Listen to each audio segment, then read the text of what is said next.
पहिले यो भिडियो हेर्नुहोस् है। देशको सपना देख्ने मान्छे हाम्रो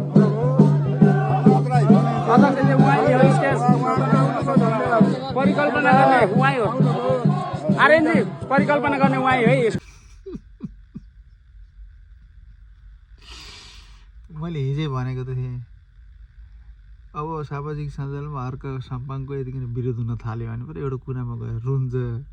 रोएपछि अब नेपाली जनता कहिले कोमालो बन्नुहुन्छ बिचारा भन्छन्, त्यसपछि माफ गरिदिन्छन्, त्यहाँबाट विरोध गर्न छोड्छन् भने होइन। मैले हिजै अब त्यही एलम्बरको नाममा कति क्युआर गरेर कति डलर गरेर लुटेर पैसा खायो। अब जनताले त्यसको हिसाब खोज्छन्, त्यहाँ गएपछि केही न केही त खोज्छन्।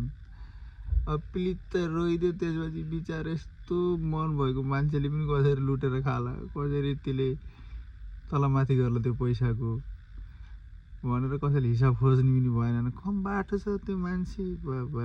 अनि नक्कली माओवादी भाइ, नक्कली माओवादी भएर चन्दा उठाएर लुट्ने मान्छेको कम दिमाग छ त्यसको। त्यसले कस्तोमा त हाम्रो त थाङ्ला हाँसो सुताउँछ कि यति बाठो छ बाबा।